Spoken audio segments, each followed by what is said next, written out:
Y bien, queridos amigos, hermanos y oyentes de este canal, en esta oportunidad, como siempre, alegre de poder compartir con ustedes una pequeña meditación acerca de la palabra de Dios.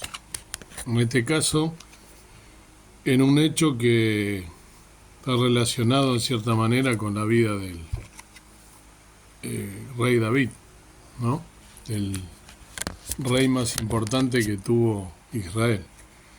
El capítulo 13 de 2 Samuel nos dice así a partir del versículo 1.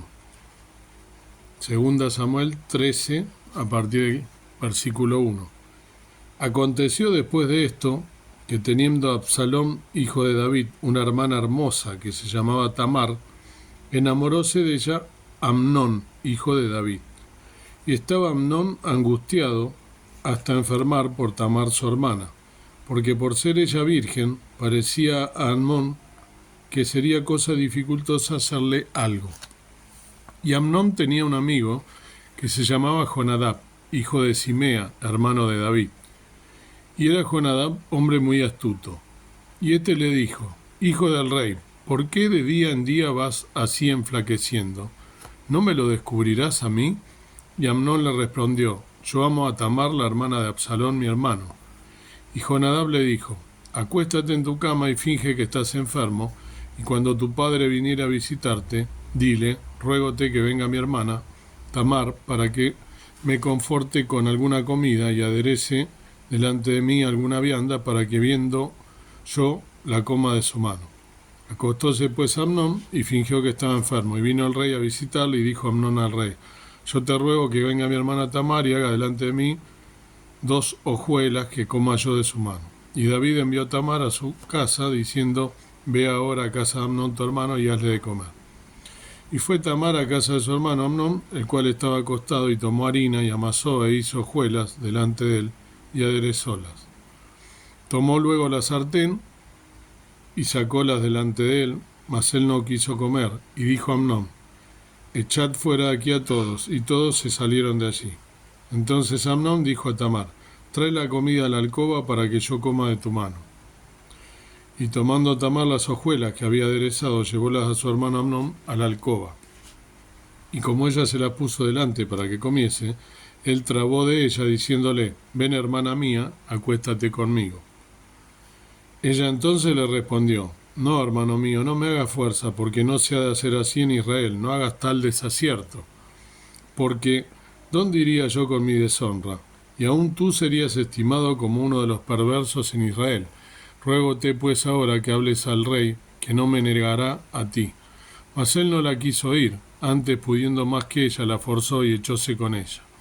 Aborrecióla luego Amnón de tan grande aborrecimiento, que el odio con el que la aborreció fue mayor que el amor con que la había amado.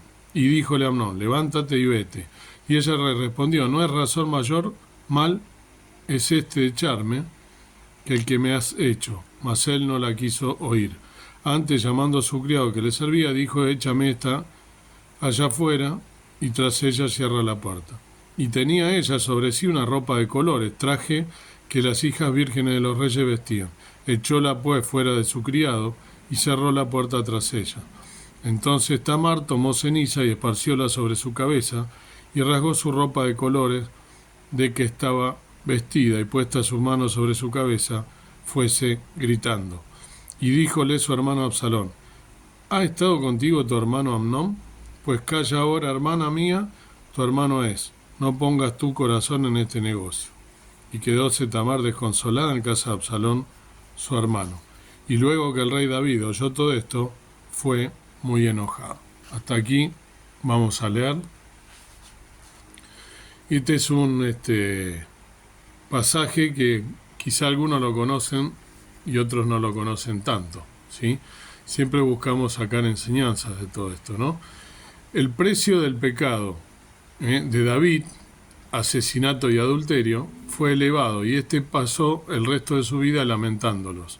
En uno de los salmos expresó su tormento mental y suplicó el perdón. Ten piedad de mí, oh Dios, conforme a tu misericordia, conforme a la multitud de tus piedades borra mis rebeliones.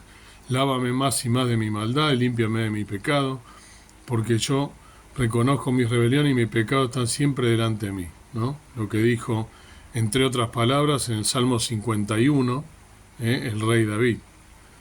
Después de que él pecó, ¿se acuerdan, no? El pecado de David. Finalmente David recibió la seguridad de que su alma sería librada de las profundidades del Sheol, en el Salmo 86, 12 y 13.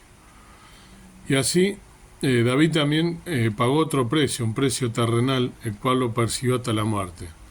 No se apartará jamás de tu casa la espada, le dijo el profeta Natán, por cuanto has menospreciado y tomaste la mujer de Urías, Eteo, para que fuese tu mujer. Esto lo vemos en 2 Samuel 12, en el capítulo anterior al que leí.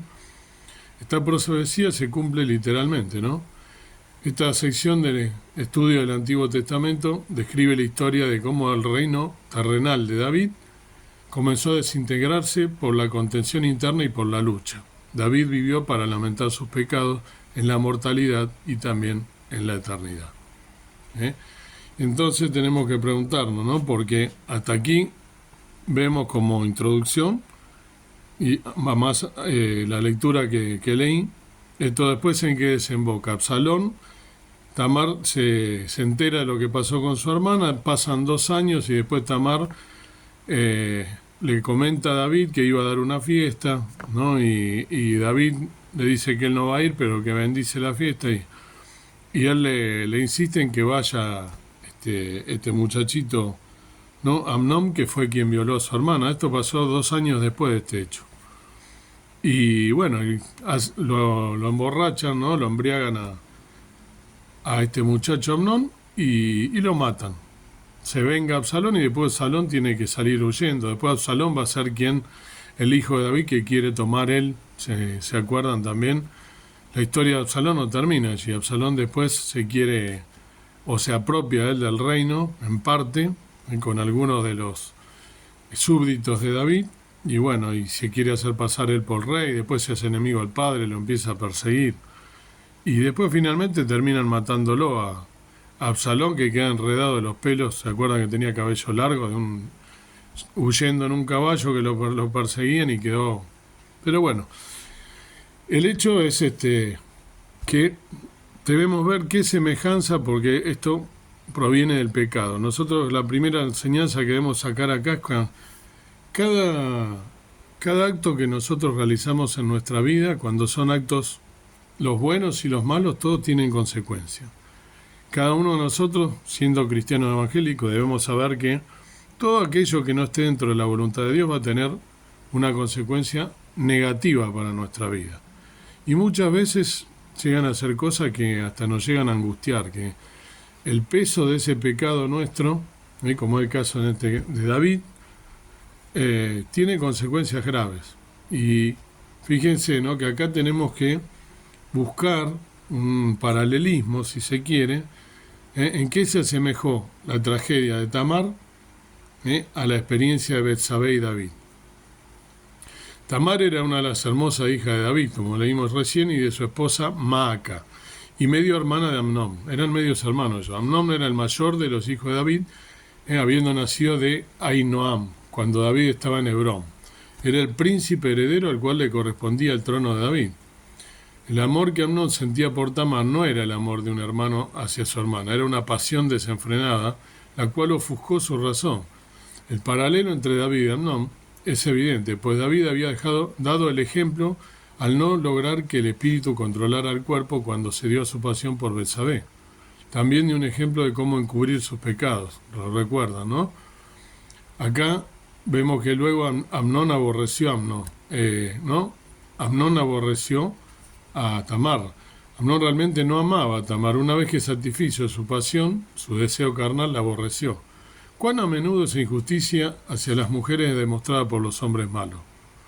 Se aprovechan de las mujeres y luego las desprecian en lugar de despreciarse a sí mismos por sus hechos, por reconocer su gravedad, la gravedad de sus hechos. Amnón no quiso salvar a Tamar de la desgracia, haciéndola parte de su familia como esposa o concubina, sabiendo que ella había sido deshonrada y por lo tanto no tendría esposo. Tamar hizo duelo como haría, ¿no?, una viuda.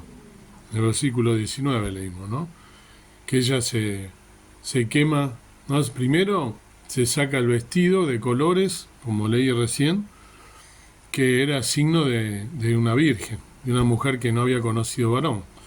Y por otro lado, cuando este muchacho no le hace caso a ella, porque ella le dijo, ¿no? Que no hiciera esto porque iba a ser una deshonra para ella, que todos la iban a mirar mal y que a él también lo iban a mirar mal.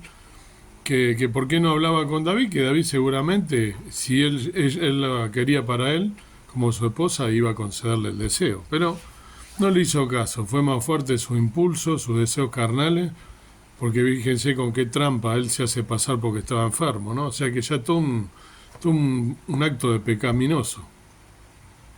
Y ella se quema, ¿no?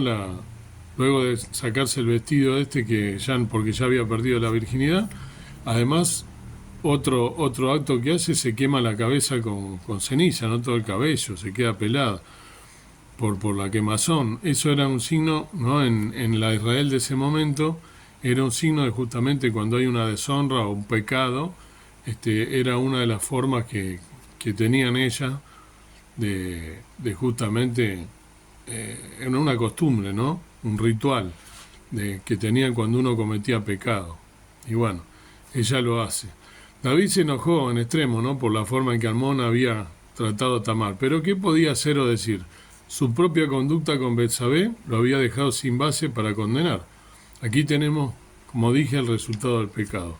Por causa de su propia culpa, David no actuó para corregir esta gran abominación en su propia familia. David aprendió la triste lección de que los pecados del hombre a menudo lo visitan hasta la tercera y la cuarta generación. Esto en Éxodo 34:7 lo podemos ver. Entonces, Absalón busca después vengarlo. Y así sigo, ¿no? Porque sigue lo que Natán, el profeta, no le había dicho, le profetizó, que por ese pecado tan grave que David había cometido, al matar a Usías, ¿no? A mandar a la guerra a matarlo, a propósito, para quedarse con su mujer, que es obviamente doble pecado, ¿no? Adulterio y además obviamente el asesinato. Natán le dice que la espada iba a estar, como había leído, la espada que iba a estar en la casa de él. Fíjense cómo primero muere justamente el hijo que había tenido con Betsabé, de ese pecado, fruto de ese pecado, enferma y muere. Después muere este hijo, ¿no? A manos de Absalón, y después muere Absalón cuando quiere quedarse con el reino. O sea que fíjense si la profecía y las consecuencias del pecado no son graves. Al punto tal que inclusive Dios, después a David, que su deseo era también hacerle el templo, a David no se lo permite por ese pecado y sí se lo permite a su hijo Salomón. O sea que tenemos que pensar, ¿no? En justamente esta historia nos deja como la gran lección en nuestra vida, fijarse cómo nosotros actuamos, cómo actuamos con nuestros hijos, el ejemplo que le damos a nuestros hijos, porque todas las cosas que nosotros hacemos, queridos hermanos, tienen sus consecuencias, para bien o para mal. Si obramos bien, con la guía del Espíritu Santo, basados en su palabra, en oración, pidiéndole la guía a Dios, seguramente no va a estar en contra de su voluntad y entonces vamos a actuar bien y esas consecuencias van a ser buenas. Pero si de lo contrario actuamos mal, vamos a tener graves consecuencias inclusive y Dios nos va a mostrar de alguna manera para corregirnos. Dios quiera que no llegue a ser tan grave como pasó con la familia real de David, ¿no? Un siervo que a pesar de tener un corazón como el de Dios, lo describe la Biblia, ha sido fiel, ha sido un hermoso siervo, pero a pesar de eso tuvo sus pecados. Dios quiera entonces que podamos aprender la lección con esto de buscar a Dios, es su justicia, buscar a Dios su voluntad y andar por sus caminos en rectitud y con temor y temblor. Que Dios nos bendiga. Amado Dios y Padre Celestial, gracias por esta meditación, gracias por poder leer tu palabra y sacar provecho de cada una de las enseñanzas que nos quieres dar para nuestra vida. Gracias porque de un ejemplo tan negativo, tan feo, tan duro y que pasa en nuestros días inclusive, vemos cómo podemos sacar nuestras enseñanzas también para no cometer nosotros errores que tengan graves consecuencias en nuestra vida. Quizá muchos de nosotros estemos pagando consecuencias por nuestros pecados. Gracias porque a pesar de eso tú eres misericordioso. Gracias porque siempre estás bendiciéndonos a pesar de lo que somos y a pesar de nuestras equivocaciones. Que podamos buscar tu guía siempre, en todo momento, estar tomados de tu mano, de tu palabra, leerla, escudriñarla, meditarla y pensar con la mente de Jesús, pensar qué haría Jesús a nuestro lugar con cada cosa. Y encomendarnos en tus manos antes de tomar decisiones apresuradas en nuestra vida. Gracias por tu palabra tan fiel, tan profunda para nuestra vida, que nos guía y es que es lámpara a nuestros pies para iluminar nuestro camino y no equivocarnos. Gracias te doy por todo, perdona mis faltas, te encomiendo este día para todos nosotros en tu mano. En el nombre precioso de Cristo, nuestro amado Salvador. Amén. Que el Señor entonces te bendiga y te guarde.